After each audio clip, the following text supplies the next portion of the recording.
యెషయా గ్రంథం 57వ అధ్యాయం 15వ వచనం మరొకసారి నేను చదువుతాను చూడండి.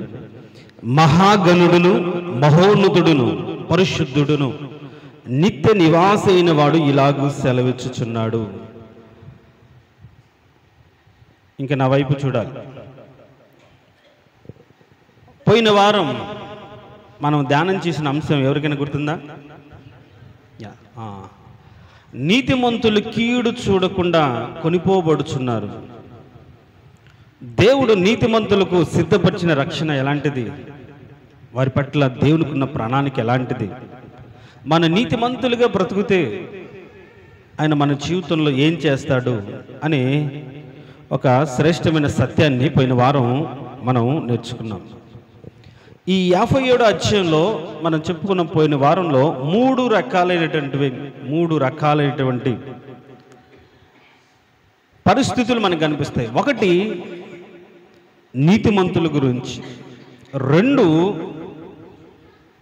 విచ్చలవిడిగా పాపంలో బ్రతుకుతున్న వారి గురించి. అవి ఆ వచనాలు మనం చదువుతూ ఉంటేనే చాలా దారుణంగా ఉంటాయి. పాపం ఇంత విచ్చలవిడిగా చేస్తారా,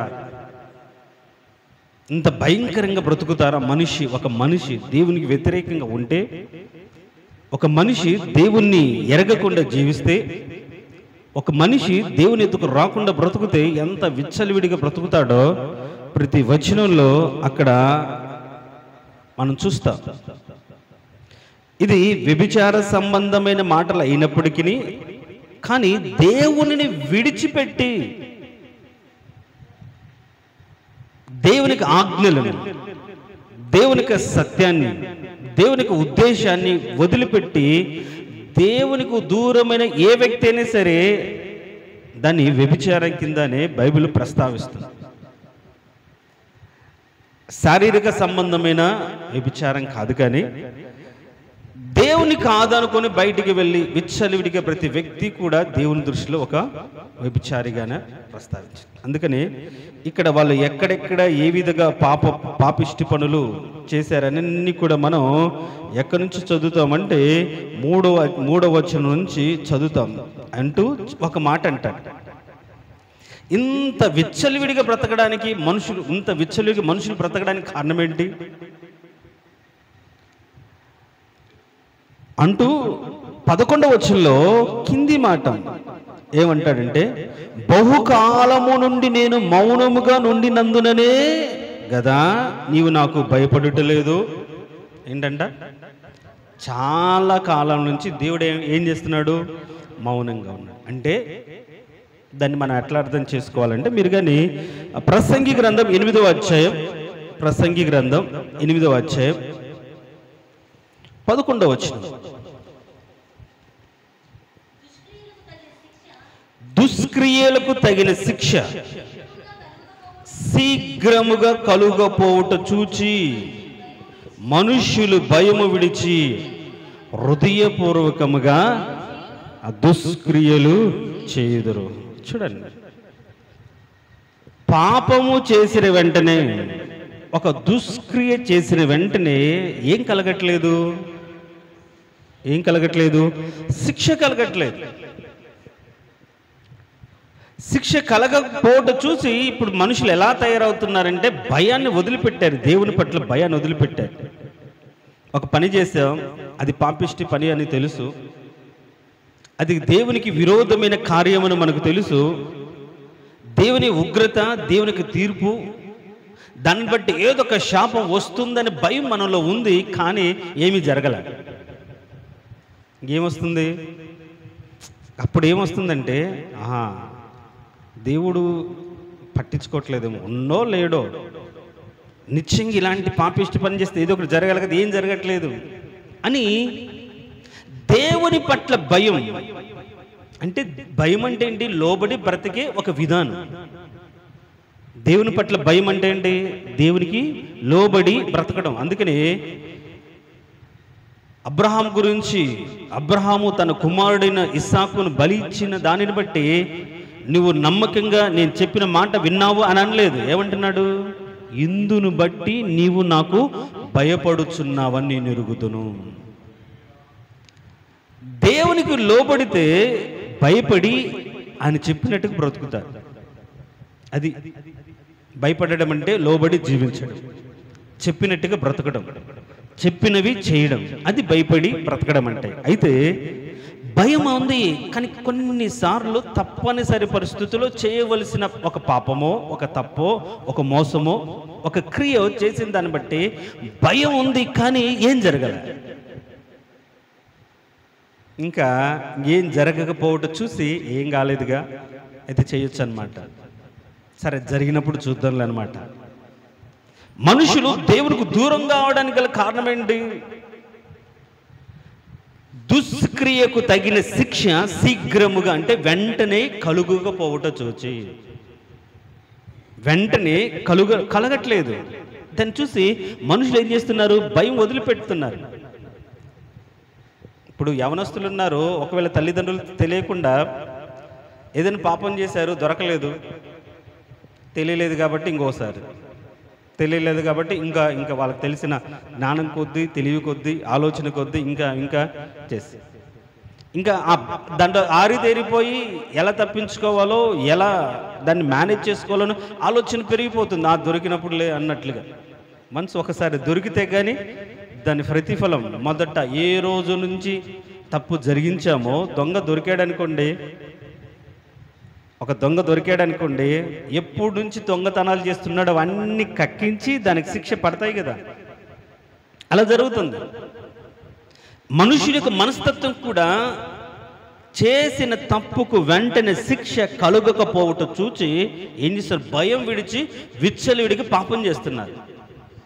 దాన్ని ఇప్పుడు ఈయనేమంటున్నాడంటే, ఇప్పుడు మనం ఈ చదివిన ఈ మాటలో, బహుకాలము నుండి నేను మౌనంగా ఉండినందుననే కదా నీవు నాకు భయపడట్లేదు.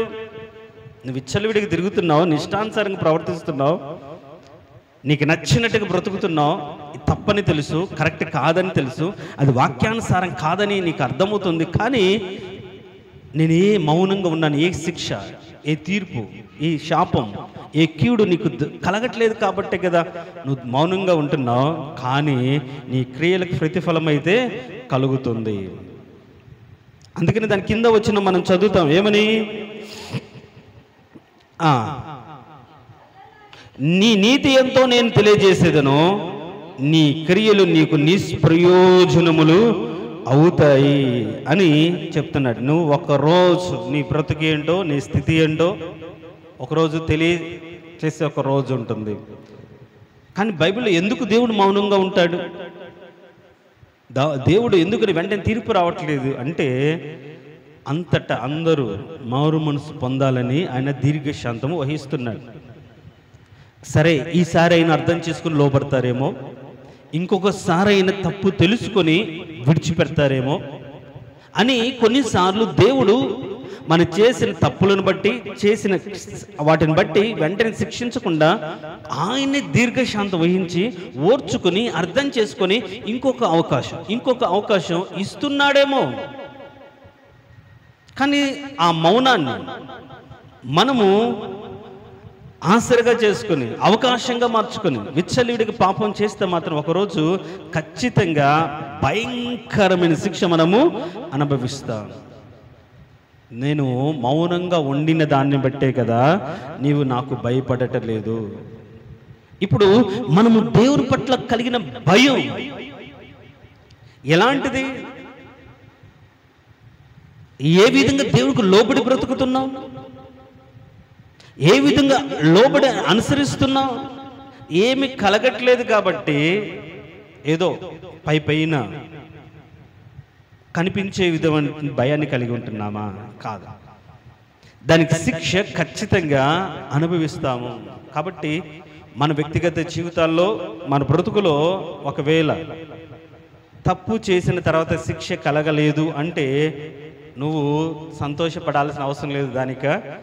ఖచ్చితంగా ఏదో ఒక రోజు దాన్ని అనుభవిస్తావు. అందుకనే హెజ్కేలు గ్రంథంలో ఉంటుంది, నీ హేయ కృత్యముల ఫలములు నువ్వు ఖచ్చితంగా నిశ్చయంగా అనుభవిస్తావు. ఏదో ఒక రోజు ఏదో ఒక రూపంలో ఖచ్చితంగా అది మన బ్రతుకులో దాన్ని అనుభవించాల్సి వస్తుంది. కాబట్టి కలగలేదు కాబట్టి మనం విచ్చలవిడిగా బ్రతకకుండా చాలా జాగ్రత్తగా దేవుడు నా పట్ల శాంతము వహించి కనికరము చూపించి, ఇప్పుడు దావీదు మహారాజు ఉన్నాడు, ఏం చేశాడు? బెత్షెబాని ఇంటికి తెచ్చుకున్నాడు, పాపం చేశాడు, ఆమెను పంపించేశాడు. ఆమె ఇంకా నేను ప్రెగ్నెన్సీ అయ్యాను అని చెప్పగానే భర్తను పిలిపించాడు, తాపించాడు, తిండి పెట్టాడు, భార్య దగ్గర పంపించాలని ప్రయత్నించాడు, కుదరలా. నీతిగా బ్రతికాడు. ఏం చేశాడు? ఇంక అతన్ని ప్లాన్ చేసి చంపించేశాడు. 1కి 2 భయం విడిచి బ్రతికాడు. దాదాపు 1 సంవత్సరం కాలం దేవునికి దూరంగానే జీవించాడు. ఇప్పుడు వెంటనే ఒకవేళ ఆ రోజు పాపం చేసిన వెంటనే నాతాను ప్రవక్త వచ్చి హెచ్చరించాడా? చెప్పండి. నాతాను ప్రవక్త వచ్చి హెచ్చరించాడా? నువ్వు రాజువై ఉండి ఎందుకు ఈ తప్పిదం చేసావని అనలేదు. వెంటనే అంటే శిక్ష కలగకపోవడం చూసి ఏం చేశాడు? ఇంకొక తప్పిదం చేశాడు. ఆ స్థితి నుంచి తప్పించుకోవడానికి, ఆ శిక్ష తన మీద పడకుండా ఉండడానికి తప్పు మీద తప్పు, పాపం మీద పాపం చేశాడు. వెంటనే కలగకపోవడం చూసి ఇంకొకటి చేశాడు. కానీ ఒకరోజు ఏం జరిగింది? నాతాను ప్రవక్త వచ్చి తీర్పు తీర్చాడు కదా, ఇది మొదలుకొని నీ బ్రతుకుల సదాకాలము యుద్ధములే. ఒకవేళ నువ్వు పర్సనల్గా ఎవరికి తెలియకుండా రహస్యంగా నువ్వు పాపం చేసేవి, కానీ నీ భార్యలను అందరికీ తెలిసేటట్లుగా నీ చేరువు వాడే, నీ కుమారుడే పాడు చేస్తాడు. చూడండి, వెంటనే హెచ్చరించబడలేదు కాబట్టి, తను అనుకునే జరుగుతున్నాయి కాబట్టి, ప్లాన్ చేసి మభ్యపెట్టాడు కాబట్టి మాసిపోయింది అనుకున్నాడు దావీదు. ఎవరికి తెలియలేదులే అనుకున్నాడు దావీదు. కానీ వాటి క్రియల ఆ ప్రతిఫలాన్ని ఖచ్చితంగా దేవుడు ఏదో రూపంలో చేస్తాడు. చూశాడు. కానీ దేవుని దగ్గరికి ఎవరు? దావీదు రాకపోతే తర్వాత ఏం చేశాడు? నాతాను ప్రవక్తను పంపాడు. సో మనము మౌనంగా దేవుడు ఉంటున్నాడని విచ్చలవిడిగా బ్రతకూడదు. మౌనంగా మనం చేసిన క్రియలను బట్టి వెంటనే శిక్ష శాపము కలగలేదు కాబట్టి అదే కంటిన్యూ చేయకూడదు. దాన్ని బట్టి ఒకరోజు తీవ్రమైన నష్టం, తన బ్రతికినంత కాలం యుద్ధం చేయాల్సి వచ్చింది, తరమబడాల్సి వచ్చింది. రాజ్యం అంటే సింహాసనం మీద ఉండినప్పటికీ సంతోషం లేకుండా పోయింది దావీదు జీవితంలో. కాబట్టి మనం తెలుసుకోవాల్సిన ఒక సత్యం ఏంటి అంటే, ఆయన మౌనంగా ఉన్నాడని మనము పాపము చేయకూడదు. అందుకని కృప విస్తరించనని పాపంలో నిలిచి ఉందుమా? అట్లా ఉండకూడదు. అట్లా మనం బ్రతకూడదు. అలా ఆ కృపను, దేవుని యొక్క ప్రేమను అనుకూలంగా మార్చుకుని, అవకాశంగా మార్చుకుని, ఏమనట్లేదులే. కొందరు ఉంటారు యవనస్తులు, తల్లిదండ్రులు చెప్పలేని స్థితిలో ఉంటే వాళ్ళ యొక్క చెప్పలేని స్థితిని వీళ్ళ మీద ఆధారపడ్డ దాన్ని బట్టి కొందరు విచ్చలవిడిగా బ్రతుకుతారు. ఏదో ఒక రోజు వాళ్ళు బరస్ట్ అవుతారు. అలా మనం ఉండకూడదు. సో అలా ఉండకూడదు అంటూ తన వేదన, తను ఎవరి దగ్గర ఉండాలని ఆయన కోరుకుంటున్నాడో తన స్థితి ఏంటో తెలుపుతూ ఆయన ఎవరి యొద్ద నివసించాలని ఆశపడుతున్నాడో చెప్తున్నాడు. ఇప్పుడు మనం అందరం అనుకుంటాం, దేవుడు నాతో కూడా ఉండాలి, నా ఇంట్లో ఉండాలి, ఆయన కాపుదల్లో ఉండాలి అని కోరుకుంటే మనం కలిగి ఉండాల్సిన ఒక లక్షణం ఇక్కడ చాలా స్పష్టంగా రాయబడింది. మనతో కూడా దేవుణ్ణి కలిగి ఉండాలి అంటే ఒక లక్షణం ఉండాలి. ఇప్పుడు మనం చదివిన ఈ 57 అధ్యాయంలో నీతిమంతుల పక్షాన దేవుడి కృప, తర్వాత విడిగా బ్రతికి వారి పక్షాన ఒక తలంపు, జాగ్రత్త, మౌనంగా ఉన్నానని, దూరంగా ఉన్నానని, మాట్లాడట్లేదని విచ్చలవిడిగా బ్రతుకుతే ఖచ్చితంగా నీ క్రియలకు ప్రతిఫలంను అనుభవిస్తాం అనే ఒక హెచ్చరిక. దాంతోపాటు ఒకవేళ మన జీవితాల్లో, మన బ్రతుకులో నలిగిపోయి ఉన్నామేమో, బాధపడుతున్నామేమో, దుఃఖంలో ఉన్నామేమో, ఆయన తన ఉద్దేశాన్ని, తన తలంపును, తన స్థితిని చెప్తున్నాడు. ఇప్పుడు మన వాక్య భాగంలోకి 15వ వచనంలోకి వెళ్దాం, మనం చదువుతాం. చూడండి. మహాగణుడును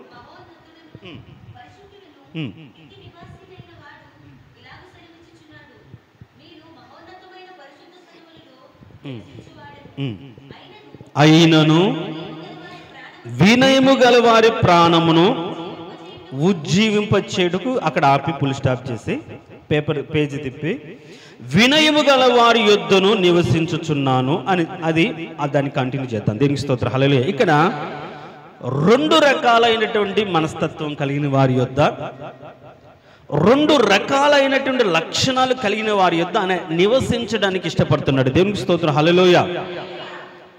మనము ఇదే బైబిల్ స్టడీలో ఒక సందర్భంలో గుడారం గురించి కానీ మనం నేర్చుకున్నప్పుడు, ఐగుప్తు దేశములో నుండి దేవుడు తన ప్రజలను విడిపించాడు. వాళ్ళు కోరుకున్నది ఏంటి చెప్పండి? అయ్యా, ఇన్ని ఏండ్లుగా మేము బానిసత్వంలో ఉన్నాం, దుఃఖంలో ఉన్నాం, వెట్టి పడులు బట్టి మీ అద్దె చేరలేదా? మమ్మల్ని కనికరించండి, దయ చూపించండి, ఎప్పుడు ఈ స్థితి నుంచి విడిపించబడతామని దేవుని సన్నిధిలో కన్నీరు కార్చే వేదనతో దుఃఖంతో ప్రార్థించింది. కారణం ఒకటే, ఆ స్థితి నుంచి విడిపించబడాలి అని. అంతేనా? మనం కూడా మన ప్రార్థనలు కష్టం నుంచి విడిపించాలి, సమస్య నుంచి బయటపడాలి, ఆ స్థితి నుంచి తప్పించబడాలని కోరుకుంటాం. వీళ్ళు కూడా కోరుకొని దేవుని సన్నిధిలో ప్రార్థన చేస్తే దేవుడు ఆ ప్రార్థన విన్నాడు. విని విడిపించాడా లేదా?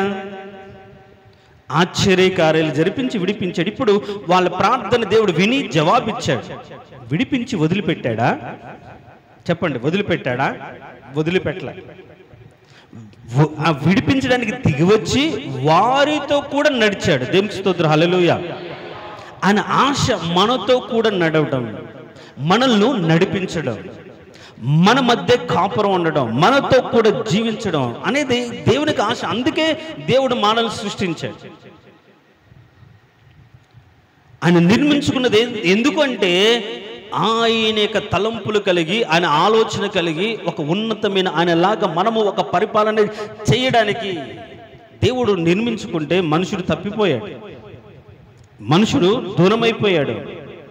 ఇప్పుడు ఆ మనుషుడు పాపంలో ఉండి దేవుని సన్నిధిలో మొరపెడితే దేవుడు విడిపించుటతోనే తన బాధ్యత అయిపోయిందని వదిలిపెట్టకుండా మోషేతో అంటాడు, నిశ్చయంగా నా ప్రజల బాధ నేను చూశాను,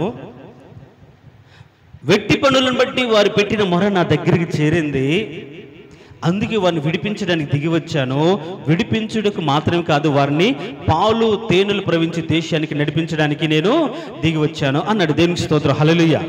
సో అలా విడిపించడానికి మోషేను ఏర్పరచుకొని, మోషే నాయకత్వంలో వారిని విడిపించి, ఆయనే మేఘస్తంభంగా ఉండి అగ్నిస్తంభంగా వారి మధ్య ఉండి నడిపిస్తూ ఉన్నప్పుడు, వారు దేవుడు మాతో ఉండాలని, కానీ అలాంటి గొప్ప దేవుడు మాతో ఉంటే ఇంకా ఎంత బాగుంటుందన్న ఆలోచనకి ఏ రోజు కూడా వ్యక్తపరచలేదు. అడిగారా?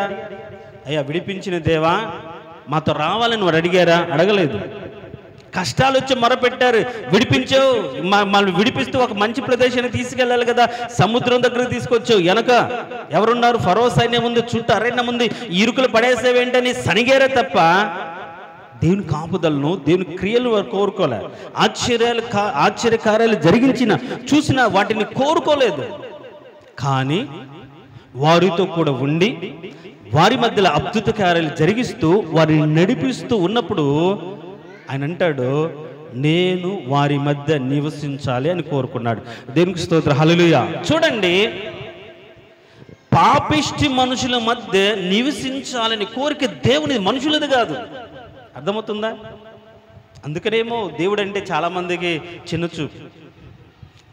మనం వెళ్తే ఎదుటి వారికి కాస్త ఏముంటుంది, టేక్ ఇట్ ఈజీగా తీసుకుంటారు.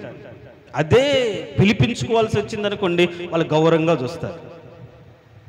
విడిపించాడు, వారితో కూడా నడిపిస్తూ ఉన్న సందర్భంలో వారి మధ్య నివసించాలని దేవుడే కోరుకున్నాడు, దేవుడే ఆశపడ్డాడు. కానీ దేవుడు కోరుకున్నాడు, ఆశపడ్డాడు. కానీ నేను నివసిస్తాను మీ మధ్యలో, నాకు ఒక నివాస స్థలం ఏర్పరచండి, మందిరం ఏర్పరచండి అని చెప్పాడు. కానీ నేను చెప్పినట్లుగా చేస్తే, నేను చెప్పిన ప్రకారంగా అది నిర్మిస్తే, ఆ మందిరంలో, ఆ గుడారంలో నేను మీతో కూడా ఉంటాను. దేవునికి స్తోత్రం. హల్లెలూయా. అందుకని కొండ మీద చూపబడిన మాదిరి చొప్పున మోషే ఒక ప్రత్యక్ష గుడాన్ని ఏర్పరిస్తే అక్కడ ఆయన మహిమ రూపంలో వారి మధ్యలో నివసించాడు. దేవునికి స్తోత్రం. హల్లెలూయా. అంటే మనుషులతో నివసించాలి అని కోరిక, దేవుడు నివసించాలని కోరిక దేవుడిదే, మనుషులది కాదు. ఎక్కడ చూసి మాతో కూడా ఉండు, మా మధ్యలో ఉండు ప్రభు అనే ఆలోచన అనేది మనుషులకు రానప్పుడే వారితో కూడా ఉండాలని దేవుడు ఆశపడి తను నివసించడానికి కావలసిన ఒక ప్రత్యక్ష గుడారాన్ని మోషేకు చూపించి అలా ఏర్పరచబడిన గుడారంలో వారి మధ్యలో ఉండి వారితో కూడా నడిచాడు. ఒకనొక సందర్భంలో అంటాడు, నేను ఎండకి ఎండాను, వానకు తడిచాను, ఏ రోజైనా సరే నాకు పెద్ద బిల్డింగ్ కట్టించమని అడిగానా? మీ మధ్యలో ఉండాలని ఆశ, అంతే. చూడండి ఎంత ప్రేమ కలిగిన దేవుడు.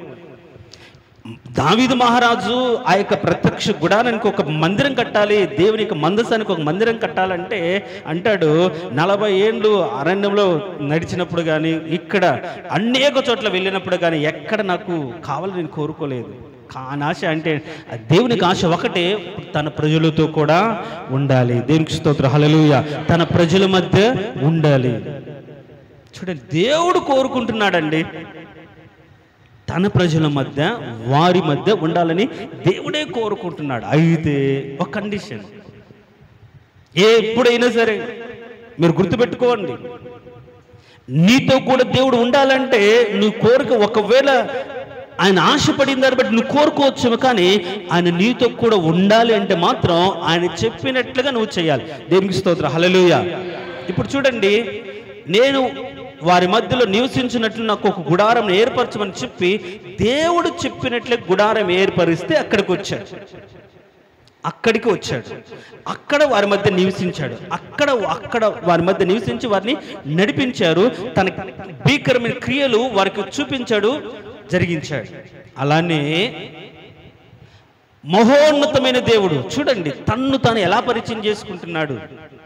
మంటి మానవుడి విషయంలో దేనికి పనికిరానటువంటి పరిశుద్ధత లేదు, నీతి లేదు, ఎప్పుడు కూడా మన యొక్క హృదయంతరంగం ఒక అగాధంలాగా పాపిష్టి కోరికలతో చెడుతో ఉన్నటువంటి మనుషుని పట్ల మనుషునితో కూడా ఉండాలని దేవుడు సంకల్పించి అని అంటున్నాడు.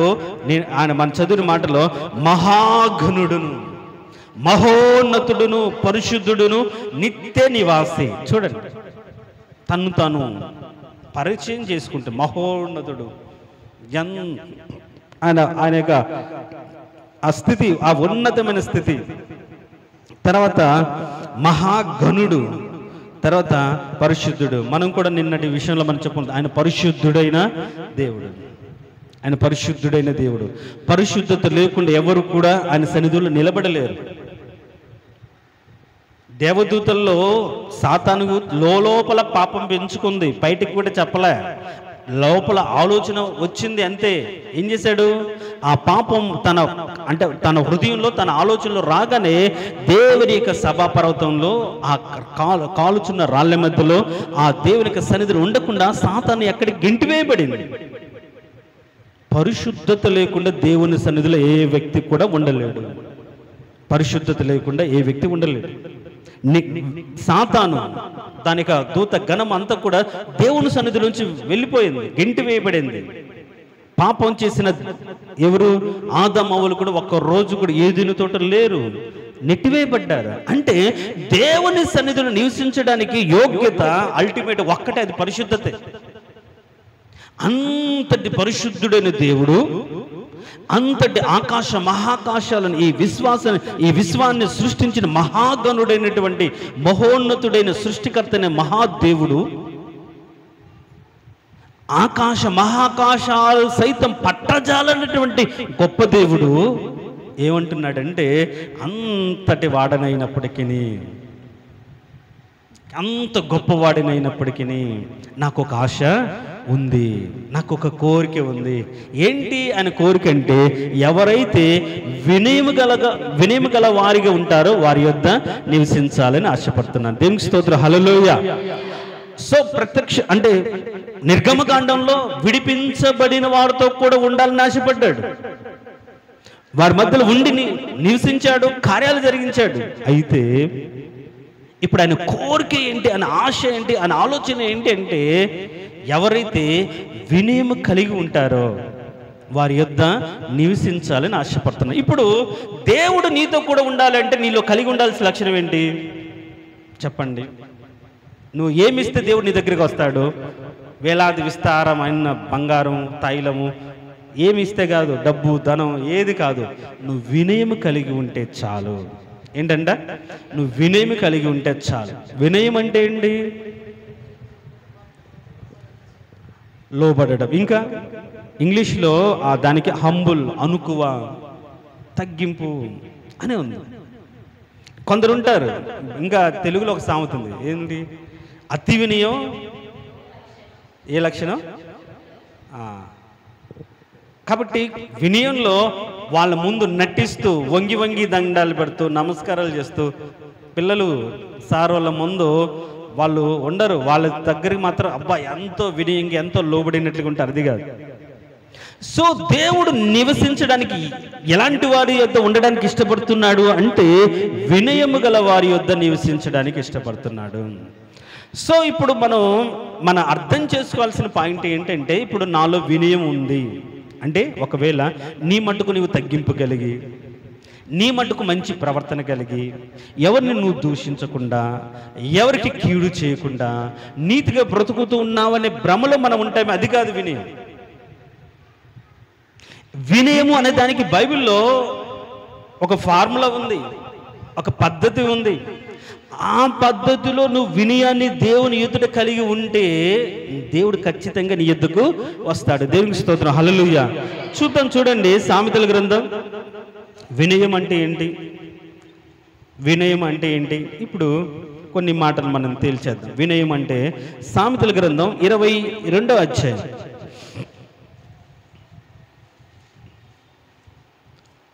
సామెతల గ్రంథం 22వ అధ్యాయం 4వ వచనం.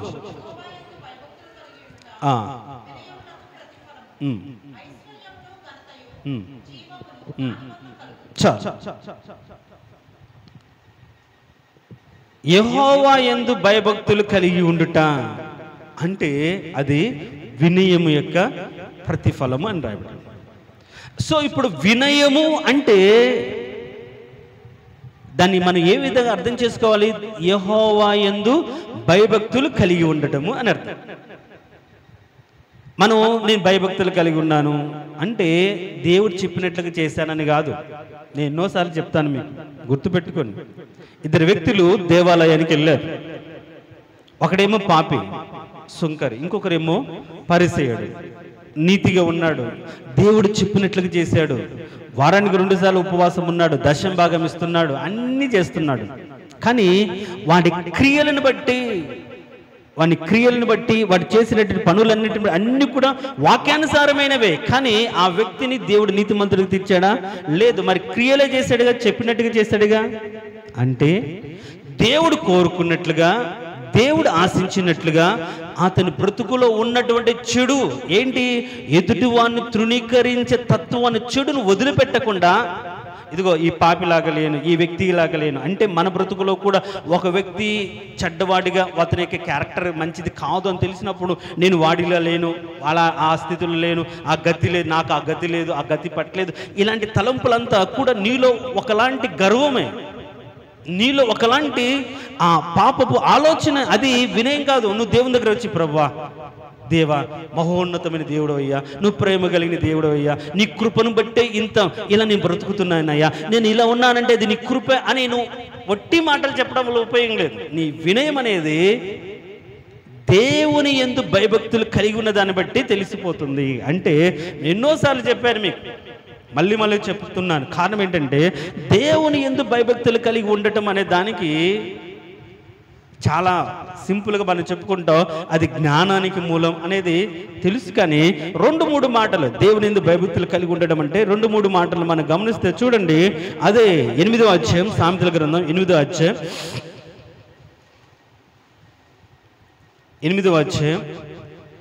13వ వచనం.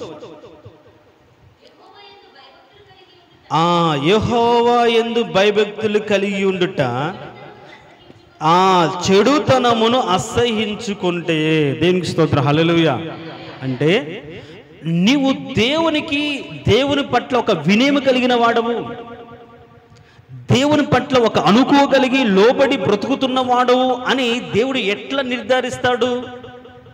నువ్వు దేవునికి భయపడుతున్న వాడివి, దేవుని పట్ల ఒక భయభక్తులు కలిగిన వాడవు, నువ్వు వినయం కలిగిన వాడవు, దేవునికి విధేయుడు అని దేవుడు ఎట్లా గమనిస్తాడంటే నీ భయభక్తులను బట్టి, నువ్వు దేవుని యందు కలిగిన భయభక్తులను బట్టి నువ్వు చెడుతనాన్ని ఏం చేయాలి?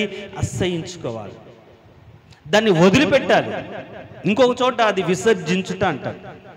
అంటే విసర్జించడం అంటే మనలో ఉన్నదాన్ని విసర్జిస్తాం, తింటాం ఉదయాన్నే వదిలేస్తాం, దాన్ని విసర్జన అంటాం, మల విసర్జన అంటాం సింపుల్గా చెప్పాలంటే.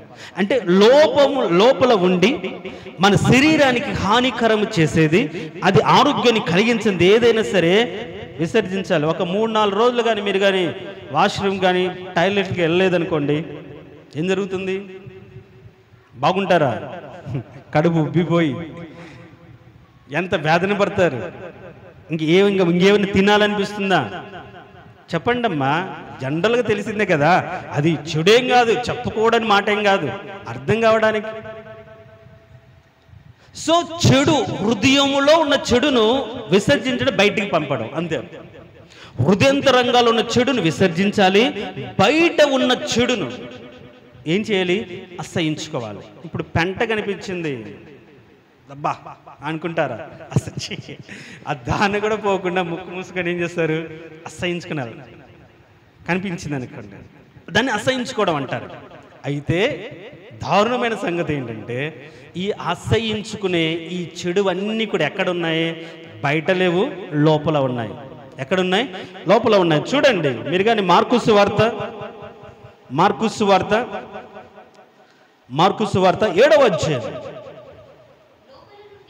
లోపల నుండి అనగా మనుష్యుని హృదయములో నుండి దురాలోచనలను, జారత్వములను, దొంగతనములను, నరహత్యలను, వ్యభిచారములను, లోభములను, చెడుతనములను, కృత్రిమములను, కామ వికారమును, మత్సరమును, దేవదూషణయు, అహంభావము, అవివేకము వచ్చును. ఈ చెడ్డవన్నీయు లోపల నుండి బయలు వెళ్ళి మనుషుని అపవిత్రపరచును. దేవునికి స్తోత్రం, హల్లెలూయా. సో ఈ 2 మాటలు మన జీవితాంతం గుర్తుపెట్టుకోవాలి. నేను దేవుని యందు భయభక్తులు కలిగి ఉన్నానంటే నీ హృదయంతరంగాల్లో ఉన్న చెడు ఏం చేయాలి? విసర్జించాలి, వదిలిపెట్టాలి. యెహోవా యందు భయభక్తులు కలిగి ఉండుట వినయానికి ప్రతిఫలం అంటున్నాం కదా. ఒక వ్యక్తి దేవుని పట్ల అంటే వినయం కలిగి ఉన్నాడని దేవుడు ఎట్లా నిర్ధారిస్తాడంటే భయభక్తులు కలిగి ఉంటే, ఆ భయభక్తులను బట్టి, దేవుని పట్ల ఉన్న భయభక్తులను బట్టి తనలో ఉన్నటువంటి ఈ చెడ్డవన్నీ ఏం చేయాలి? లోపల నుంచి బయటికి పంపించాలి. నువ్వు దేవుని నమ్ముకున్నావని చెప్పి మత్సరం ఉంటే నువ్వు వినయం కలిగిన వాడు కాదు. దేవుని కలిగిన వాడవని లోపల కపటం ఉంటే, లోపల ద్వేషం ఉంటే, లోపల కామ వికారమైన ఆలోచన ఉంటే వాస్తవానికి వాటిని ఏం చేయాలి? విసర్జించాలి, వాటిని వదిలిపెట్టాలి. అది వదిలిపెట్టకుండా లోపల ఉంచుకొని నేను భయభక్తులు కలిగిన వాడును, నేను మందిరానికి వెళ్తున్న వాడును, నేను ప్రార్థన చేస్తున్న వాడంటే దేవుడు అసలు నిన్ను ఆ విధంగా కన్సిడర్ చేయడం. నువ్వు నిజంగా దేవుని యందు భయభక్తులు కలిగి ఉంటే హృదయంతరంగాల్లో ఉన్న చెడ్డవి ఎక్కడుంది? చెడు హృదయంలోనే ఉంది, ఎక్కడో లేదు. ఎవడైనా దొంగతనం చేస్తే, వ్యభిచారం చేస్తే, పాపిష్టి పని చేస్తే మన పిల్లలకైతే చెప్తే వాడు మంచివాడు కాదు, వాడి సహవాసం మంచిది కాదు అని చెప్తాం, వాటిని బట్టి జాగ్రత్త పడతాం. కానీ మన హృదయంతరంగాల్లో ఉన్న ఈ చెడ్డ వాటిని అలా ఉంచుకోకుండా దాన్ని ఏం చేస్తారు? విసర్జించగలిగితేనే దేవుని యందు భయభక్తులు కలిగి ఉంటాడు. అలా దేవుని యందు భయభక్తులు కలిగి ఉండడం అంటే ఆ మాటను అర్థం చేసుకుని, అవునయ్యా నా హృదయంతరానికి చెడు ఉంది అని తగ్గించుకొని ఒప్పుకొని వదిలిపెట్టడం. వినయానికి సదృశ్యం. ఒప్పుకొని వదిలిపెట్టాలి, లోబడి దాన్ని తీసివేసుకోవాలి. ఆయన చెప్పాడు భయభక్తులు కలిగి ఉండడం అంటే విసర్జించడము, భయభక్తులు కలిగి ఉండడం అంటే దాన్ని అసహించుకోవడము. ఈ 2 మాటలు అంటే హృదయంలో ఉన్న వాటినేమో విసర్జించాలి, తీసివేసుకోవాలి. బయట ఉన్న చెడు లోపలికి రాకుండా దాన్ని అసహించుకొని మన హృదయాన్ని కాపాడుకోవడాన్ని భయభక్తులు అంటారు. దేవునికి స్తోత్రం, హల్లెలూయా. సో ఈ 2 ఉంటే దేవుని మాటకు లోబడి దేవుని ఇష్టాన్ని నెరవేరుస్తున్నట్టు లెక్క. వాడు మాత్రమే దేవునికి లోబడిన వినయం కలిగిన వాడు. దేవునికి స్తోత్రం, హల్లెలూయా. అందుకని చాలా ఈ వినయానికి దేవుడు కొటేషన్ చెప్తాడు. ఈ వినయం ఎలాంటి వినయం ఆయన కోరుకుంటున్నాడు చేయాలనే మాట ఒక కొటేషన్ చెప్తూ ఒక మాట అంటారు చూడు, కీర్తనల గ్రంథం 45వ అధ్యాయం.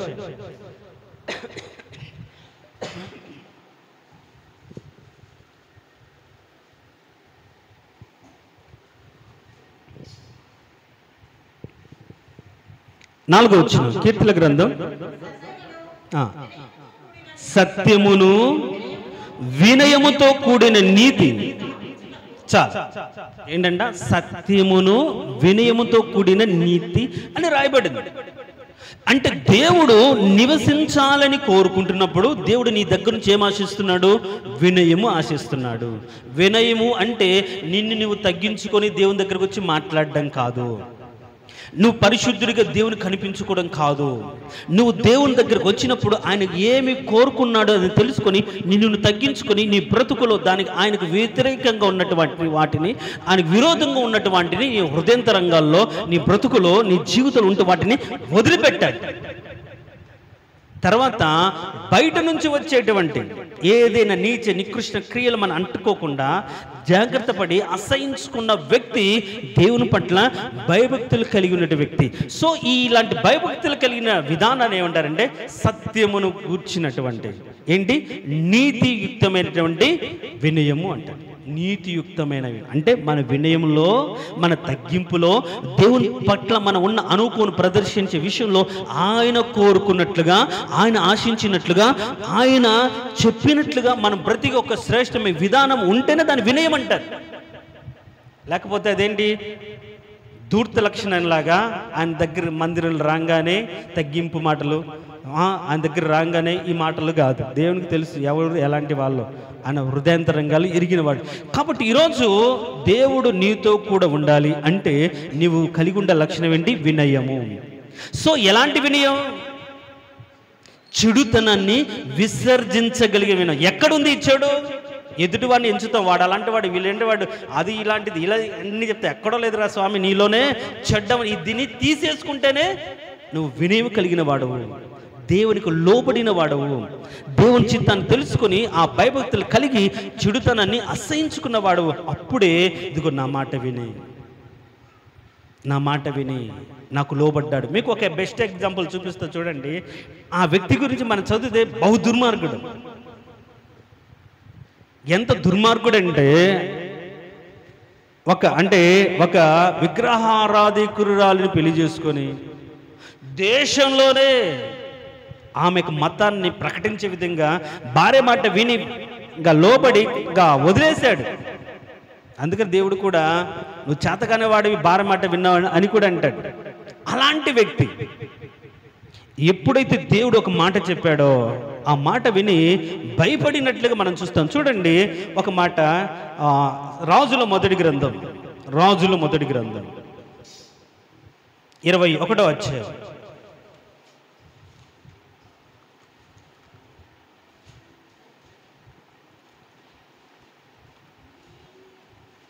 29వ వచనం. రాజుల మొదటి గ్రంథం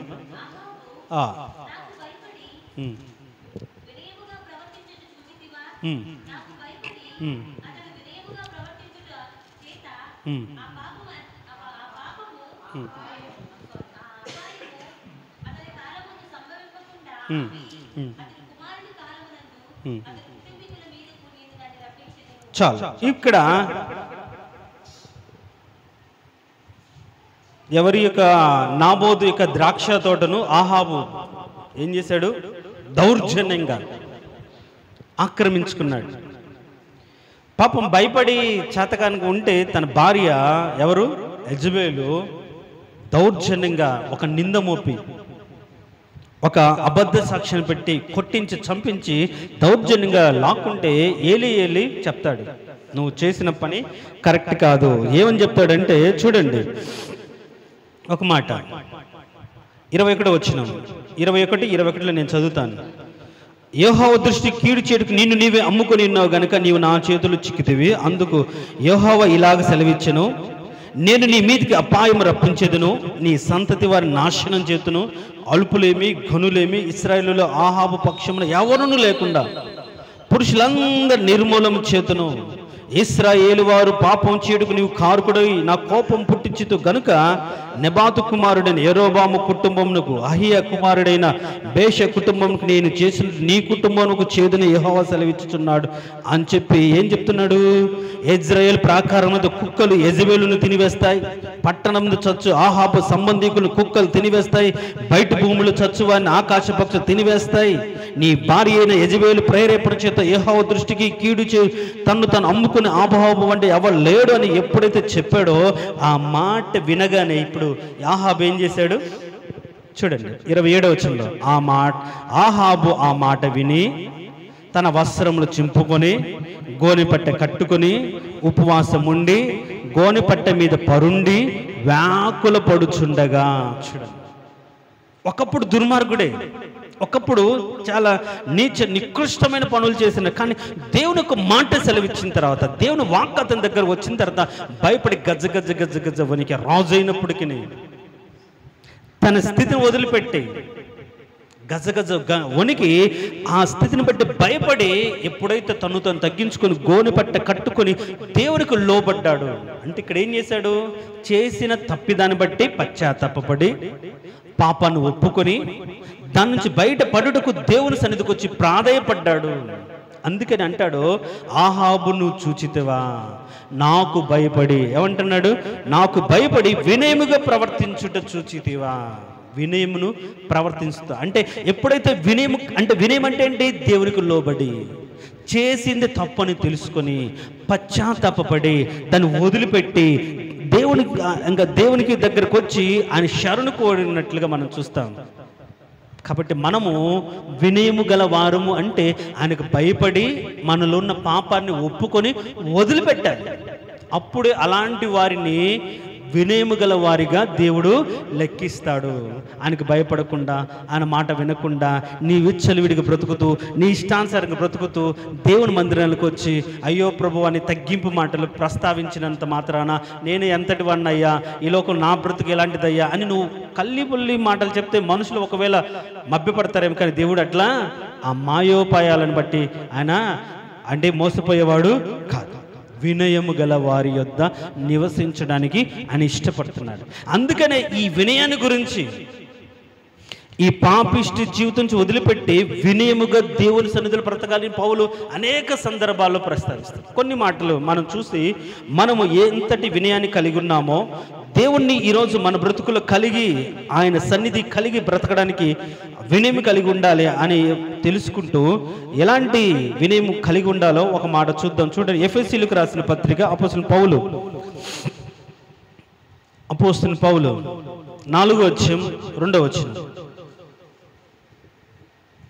అపోస్తలు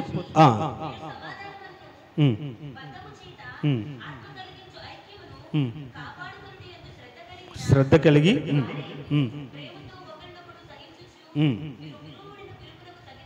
పిలువబడిన పిలుపుకు తగినట్లుగా దీర్ఘశాంతముతో కూడిన సంపూర్ణ వినయముతోను.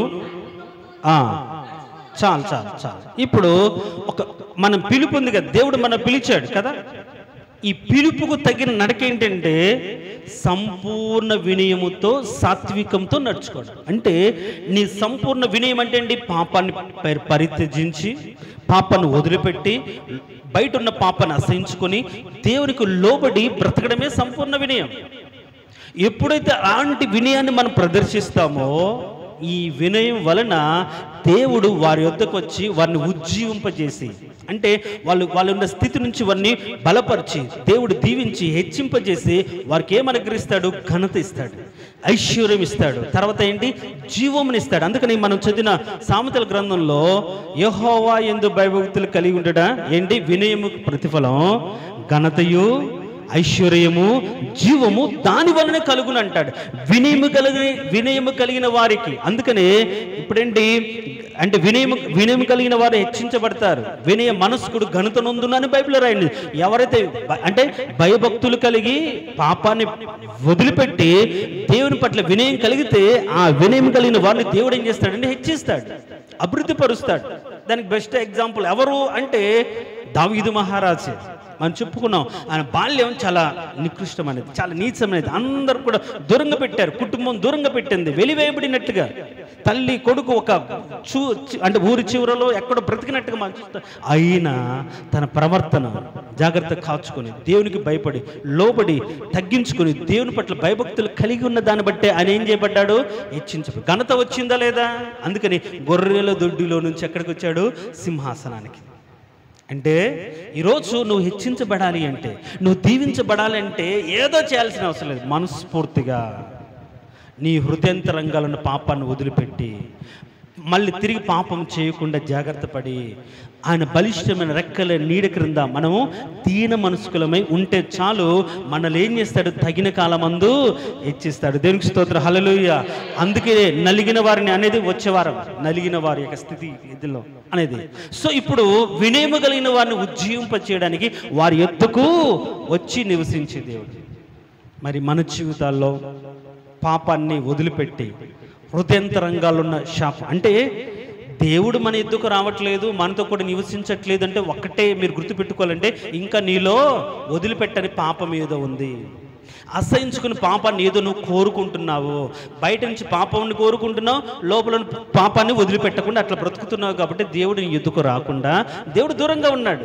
చూడండి, ఆయన తన్ను తాను మహోన్నతమైన స్థితిని వదిలిపెట్టి రిక్తుడై మన మధ్యకు వచ్చి నివసించి మనకు రక్షణ భాగ్యాన్ని అనుగ్రహించి మనతో కూడా ఉండాలని కోరుకుంటే, మన పాపాన్ని అసహించుకోకుండా, పాపాన్ని తీసివేసుకోకుండా, ఆయన అనుగ్రహించే రక్షణ కాపాడుకోకుండా నువ్వు రావాలేసయ్యా, నువ్వు కావాలేసయ్యా, రాడు, చేయడు, ఏం లేదు. ప్రార్థన చేస్తావు, అయ్యా రా ప్రభా, దీవించు ప్రభా, కాపాడు ప్రభా. అరే నీ బ్రతుకుని మార్చుకో, నేను వస్తాను. నీ స్థితిని మార్చుకో, నిర్మించు. నేను చెప్పినట్టుగా నువ్వు గుడారాన్ని నిర్మిస్తే నేను వస్తాను.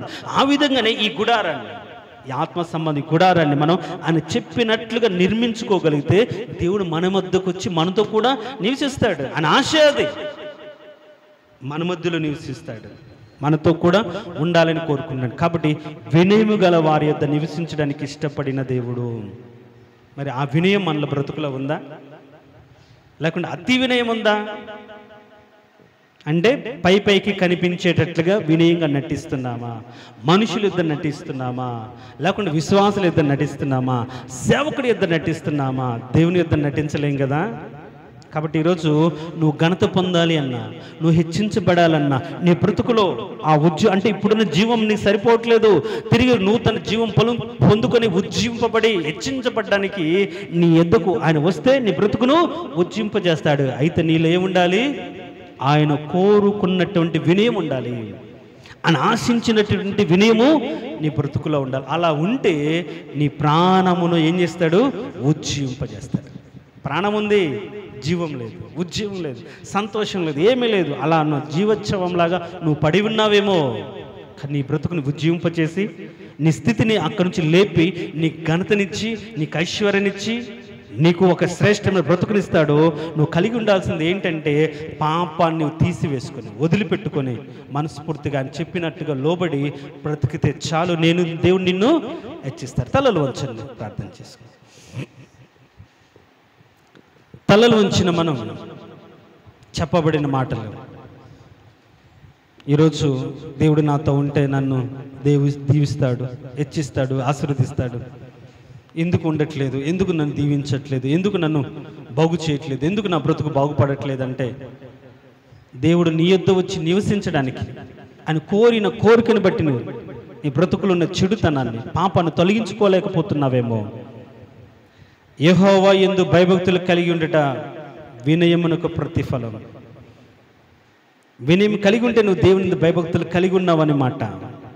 అలా వినయాన్ని కానీ ఈరోజు దేవుని ఎదుట కలిగి ఉంటే, మహోన్నతుడైన దేవుడైనప్పటికీ, ఆకాశ మహాకాశాలు పట్టజాలనే గొప్ప దేవుడైనప్పటికీ ఆయన నీ యొద్దకు వచ్చి నీ కుటుంబంలో నీతో కూడా నివసించడానికి ఇష్టపడుతున్న దేవుడు. మరి ఈరోజు ఆయన కావాలని కోరుకుంటే నీ హృదయంతరంగాలు ఉన్న పాపాన్ని వదిలిపెట్టు, తీసివేయి. కోపము, ద్వేషము, అసూయ, మత్సరము, కుళ్ళు, కపటము, జారత్వము, దొంగతనములు, హృదయంతరంగా చెడుతనం నువ్వు అసహించుకుని ఆ చెడ్డ వాటిని తీసివేసుకొని నీతిగా యథార్థంగా దేవునితో నిలబడు. దేవుని సన్నిధిలో అనుకోగలిగి బ్రతుకు. దేవుని యుద్ధకు వచ్చి నిన్ను హెచ్చిస్తాడు. దావీదుని హెచ్చించిన దేవుడు నిన్ను హెచ్చిస్తాడు. ఒక ఉన్నతమైన స్థితిని దేవుడు నీకు అనుగ్రహిస్తాడు. అలా దేవుడు మనకు అనుగ్రహించినట్టుగా ప్రార్థన చేసుకుందాం.